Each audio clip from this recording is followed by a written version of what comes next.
So price God உங்களை பார்க்கல எனக்கு ரொம்ப சந்தோஷம். ஸோ இன்றைக்கி என்னோடய ஜெப யாத்திரை பார்த்தீங்கன்னா லூதியானை தாண்டி ஒரு பகுதிக்கு நான் போகிறேன். ஸோ இது திடீர்னு பயணம். ஏன்னு பார்த்தீங்கன்னா அங்கே ஒரு குடும்பத்திற்காக நான் ஜெபிக்க வேண்டும், அப்புறம் இன்னொரு போதகரை பார்க்க வேணும். ஸோ ஆனால் என்ன ப்ராப்ளம்னு பார்த்தீங்கன்னா போகிற வழியில் எல்லா இடங்களும் ரோடு பிளாக் ஆகிடுச்சு. ஏன்னா இந்த பஞ்சாபில் பார்த்தீங்கன்னா இந்த விவசாயிகள் ஸ்ட்ரைக் பண்ணுறதுனால நான் போகிற வழியை பாருங்கள், எப்படிப்பட்ட வழின்னு உங்களுக்கு காமிக்கிறேன் பாருங்கள் கொஞ்சம். ஸோ எல்லா இடத்தையும் க்ளோஸ் பண்ணிட்டாங்க. அதனால் இது மாதிரி ரோட்டில் ஏறி அந்த சைடில் ஆப்போசிட்டில் ரோடு தெரியுது, வண்டி போகுது பாருங்க, தெரியுதா? ஸோ இது அது வழி நான் ஏற வேண்டிய இருக்குது. ஸோ இன்றைக்கி ரொம்ப கஷ்டம் என்னுடைய பயணம். நான் ஆண்டருக்கெல்லாம் ஒப்பு கொடுத்தா இன்றைக்கி நான் ட்ராவல் பண்ணணும். தெரில ஆண்டர் இன்றைக்கி எப்படி கொண்டு போகிறான்னு சொல்லிட்டு. ஸோ என்ன உங்களை பார்க்கல ரொம்ப சந்தோஷம். என்னோடய ஜெபயாத்திரைக்காக ஜெபித்து கொள்ளுங்கள். இன்னைக்கு என் ட்ராவலை பாருங்கள் எப்படி இருக்க போகுதுன்னு சொல்லிட்டு கர்த்தர் உங்களை ஆசீர்வதிப்பாராக. ஆமென்.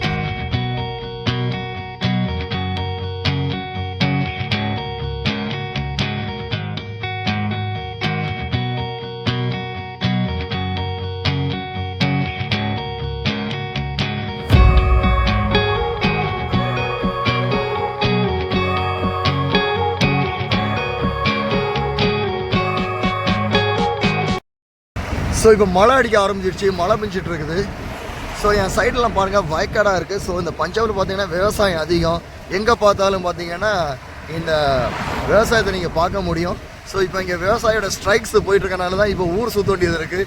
ஸோ கிராமங்கள் வழியாக நிறைய கிராமங்கள் வழியாக தான் இப்போ ட்ராவல் பண்ண வேண்டிய ஒரு சூழ்நிலை ஸோ போயிட்டுருக்கு. அதனால் அழகான ஒரு காட்சி. ஸோ எங்கே பார்த்தாலும் அழகான பச்சை பசையெல்லாம் அந்த வயல்கள் வழிகள் ரொம்ப அழகாக இருக்குது பார்க்குறதுக்கு. இந்த பஞ்சாப் மாநிலத்தில் இருக்கிற விவசாயிகளுக்கு நம்ம ஜெபிக்கணும். ஸோ என்னுடைய ட்ராவல் இப்போ போயிட்டுருக்கேன். Praise God. ஸோ என் ஃப்ரெண்டில் பாருங்கள் ஃபுல்லும் வயக்காடு தான், ஃபுல்லும் வயல்வெளிகள் தான். ஸோ ரொம்ப அழகாக இருக்குது. ஸோ இந்த விவசாயிகள் இப்போ ஸ்ட்ரைக் பண்ணுறதுனால ஊராக சுத்தோண்டியே இருக்குது. ஏன்னா ஒரு இடத்த மெயின் ஹைவே பிளாக் பண்ணிட்டாங்க. ஸோ அதனால் இப்படி சந்து பொந்தா உள்ள கிராம ரோடுகளில் தான் ஏற வேண்டியது இருக்குது. ஆனால் கிராமத்தில் ஏறினாலும் ஒரு பெரிய ஒரு சந்தோஷம், அழகான வயல்வெளிகள். ஸோ இங்கே அறுவடைக்கு தயாராக கதிர் இருக்குது பாருங்களேன். ஸோ இந்த மாதிரி தான் அறுவடைக்கு தயாராக ஆற்று மக்கள் இருக்காங்க. நம்ம போனதான் அறுவடை செய்ய முடியும். என்னோட ரெண்டு சைடு பாருங்கள் அழகான வயல்வெளிகள். ஸோ ப்ரைஸ் காட் உங்களை சந்திப்பில் எனக்கு ரொம்ப சந்தோஷம். ஸோ மழை அடிச்சிட்டு இருக்கேன், அதனால் ஒரு சைடில் ஒதுங்கி இருக்கிறேன். பாருங்களேன் இடம் எப்படி இருக்குன்னு சொல்லிட்டு. பரவாயில்ல, ஏதோ கடன் நினைக்கிறேன். ஆனால் இன்றைக்கி யாரும் இல்லை, மழை அடிக்கிறதுனால நான் உட்காந்துட்டு இருக்கிறேன். ஸோ இந்த நேரத்தில் ஒரு காரியத்தை உங்கள்கிட்ட நான் ஷேர் பண்ண போகிறேன். என்னோட தேசத்தில் பார்த்தீங்கன்னா அறுவடை அதிகமான ஆட்கள் பார்த்தீங்கன்னா, அதாவது நல்ல மேட்பர்கள் இன்றைக்கி கம்மியாக இருக்கிறாங்க. எப்படி இருக்கிறாங்க பார்த்தீங்கன்னா, இன்றைக்கி இந்த ஆட்டுத்தோலை போர்த்துனா நாய்களின் கூட்டம் தான் இன்றைக்கி அதிகமாக காணப்படுகிறது. சரியான மேட்பர்கள் இல்லை. இன்றைக்கி பார்த்தீங்கன்னா எங்கே போனாலும் திருட்டுத்தனம், ஏமாத்து, கள்ளத்தனம், கள்ள தீர்க்க தரிசனங்கள், கள்ள உபதேசங்கள், கள்ள போதர்கள், கள்ள திருச்சபைகள், எங்கே பார்த்தாலும் இன்றைக்கி பார்த்தீங்கன்னா இன்றைக்கி அந்த ஜனங்கள் தான் இன்றைக்கி பெருகி கொண்டு இருக்காங்க. அப்படிப்பட்ட ஜனங்களை பார்த்தா இன்னைக்கு நிறைய ஜனங்கள் ஓடிட்டு இருக்காங்க. அப்படிப்பட்ட ஆட்களை பார்த்தா இன்னைக்கு அநேக ஜனங்கள் ஓடிக்கொண்டே இருக்கிறாங்க. இன்னைக்கு அப்படிப்பட்ட ஒரு சூழ்நிலையோட நம்ம தேசம் காணப்படுகிறது. உண்மையான மேட்பர்கள் இல்லாத சூழ்நிலை, உண்மையான திருச்சபை போதர்கள் இல்லாத ஒரு சூழ்நிலை, உண்மையான மிஷினரி ஊழியங்கள் இல்லாத ஒரு சூழ்நிலை. சில ஊழியங்கள் இருக்குது, எல்லாத்தையும் நான் குற்றப்படுத்துறேன். சிலர் உண்மையாக செய்கிறாங்க, ஆனால் அநேகர் உண்மையால் அதான் ஒரு பெரிய ஒரு வருத்தத்துக்குரிய ஒரு 25% தான் உண்மைனா 75% பொய்யான சூழ்நிலைகள் தான் இன்னைக்கு தேசம் மாறிக்கொண்டிருக்கிறது, திருச்சபைகள் மாறிக்கொண்டிருக்கிறது. ஸோ இன்னைக்கு ஊழியம் எப்படி மாறுதோ அது பண்ணி தான் தேசம் மாறிக்கொண்டு இருக்குது. ஆனால் ஊழியத்துக்குள்ளாடி பாவம் பெருக்கும்போது தேசத்துலையும் பாவம் பெருக்க தான் செய்யுது. ஏன்னா ஊழியத்துக்களை பரிசுத்தமாக இல்லையா, அப்புறம் எப்படி தேசத்தில் நம்ம பரிசுத்தத்தை பார்க்க முடியும்? ஸோ இந்த சூழ்நிலைனா இன்னைக்கு தேசம் போய்கொண்டே இருக்கிறது. அப்போ நமக்கு அறுவடைக்காக நம்ம எச்சமான்ட்டு நம்ம இன்னைக்கு வேண்டிக் கொள்ள வேண்டிய ஒரு சூழ்நிலை. ஆண்டவரே சரியான அறுவடைக்கான ஆட்களை அனுப்புங்க ஆண்டவரே.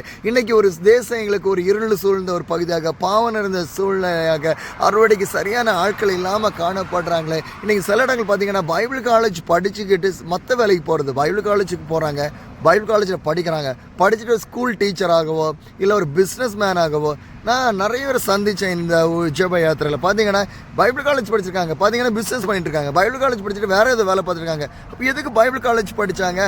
3 வருஷம் பிடிஹெச் படித்து தியாலஜிக்கல் படித்து, ஆனால் சரியாக ஊழியம் பண்ணாத ஒரு சூழ்நிலை. அப்போ இன்னைக்கு பார்த்தீங்கன்னா ஒரு பற்றாக்குறை, ஒரு ஆவிக்குரிய ஒரு பற்றாக்குறை நம்முடைய தேசத்தில். எல்லாம் இருக்குது, திருச்சபை இருக்குது, ஊழியங்கள் இருக்குது, எல்லாம் இருந்த போனால் ஒரு ஆவிக்குரிய ஒரு அறுவடை இல்லை, ஒரு ஆவிக்குரிய எழுப்புதல் இல்லை, ஒரு ஆவிக்குரிய காரியங்கள் இல்லை. தேவனுக்கு பிரியமனாலாத ஒரு காரியங்கள் தான் இன்னைக்கு தேசம் கடந்து போய் கொண்டே இருக்கிறது. அப்போ இந்த காரியங்களுக்காக நம்ம ஜெபிக்க வேண்டும். ஏன்னா சாத்தான் கையில் திருச்சபை போயிடக்கூடாது, சாத்தானுடைய கையில் ஊழியங்கள் போயிடக்கூடாது. இன்னைக்கு நிறைய குடும்பங்களை பார்த்தீங்கன்னா சாத்தான் கையில் இருக்குது, திருச்சபைகள் சாத்தான் கையில் தான் இருக்குது, எல்லா ஊழியங்கள் சாத்தானுடைய கைகளில் தான் இருக்குது. ஸோ இந்த மாதிரி ஒரு சூழ்நிலை தான் இன்னைக்கு போய்கொண்டே இருக்கிறது. ரொம்ப வேதனைக்குரிய விஷயங்கள். நம்ம ஜெபிக்க வேண்டிய ஒரு காலகட்டத்தில் நம்ம இருந்து கொண்டே இருக்கணும். இப்போ ஜெபிக்கலன்னு வைங்களேன், வருகிற நாட்களில் ஒரு பெரிய ஒரு பாதிப்பு ஊழியங்களுக்குள்ளாக இருக்க போகுது. அடுத்த தலைமுறை, அடுத்த சந்ததிக்குள்ளால பெரிய ஒரு பாதிப்பு ஏற்பட போகுது. அப்போ இதெல்லாம் பார்த்து நம்ம ஜெபிக்காமல் எப்படி இருக்க முடியும்? ஸோ ஜெயிசத்தில் எல்லாம் தேசத்தில் இப்படி சுற்றி தெரிந்து அநேக பகுதியில் ஜெபிக்க வேண்டாம். சரியான சுவிசேஷம் இன்னைக்கு இல்லாத, அது ஒரு பெரிய ஒரு குறை. இன்னைக்கு விசுவாசிக்குள்ள சரியான வசனம் இல்லை.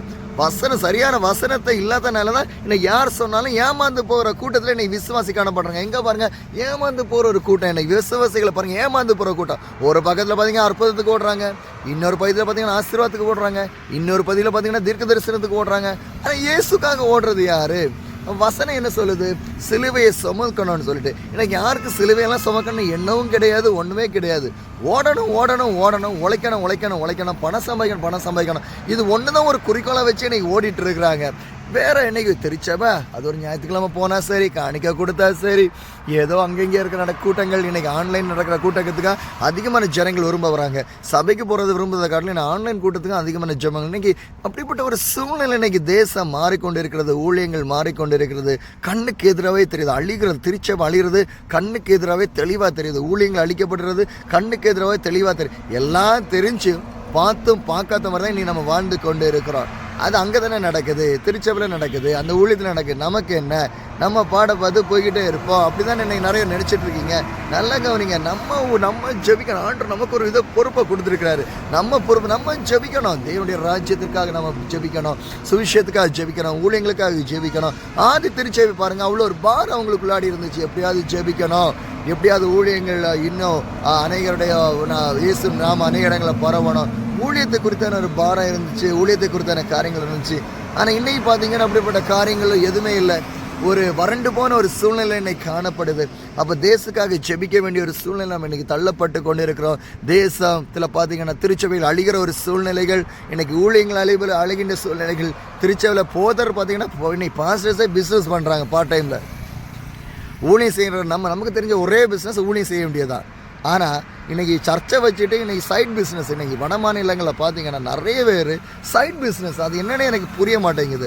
ஆத்மாவை கவனிக்க வேண்டிய நம்ம இன்றைக்கி சைட் பிஸ்னஸ் பண்ணிக்கிட்டு இருக்க ஒரு சூழ்நிலை இன்றைக்கி மாறிக்கொண்டே இருக்கிறது. ஸோ இந்த காரியங்களுக்கெல்லாம் நினச்சிவிங்க. ஸோ இன்னும் நான் போகணும், இன்னும் ஒரு 75-80 கிலோமீட்டர் மேலே இருக்கேன் ட்ராவல் பண்ணுறதுக்கு. மழையாக இருந்துச்சு, சரி ஒரு இடத்துல ஒதுங்கி இருப்போம். ஒதுங்கிற நேரத்தில் உங்கள்கிட்ட சில காரியங்களை பேசுறதுக்கான ஒரு கிருபை எனக்கு கொடுத்தாரு. தொடர்ச்சியாக ஜெபிங்க. இந்த ஊழியங்களுக்காகவும் என்னுடைய பிரயாணத்துக்காகவும் தொடர்ந்து ட்ராவல் பண்ணிக்கிட்டே இருக்கிறேன். ஆண்டு தான் என்னை பலப்படுத்தணும். எல்லா காலநிலைகள் மெசேஜ் கொடுக்குறது தொண்டெல்லாம் ஒரே வாலி, சரியத்தில் சில நேரங்களில் பாடுகள் தான்.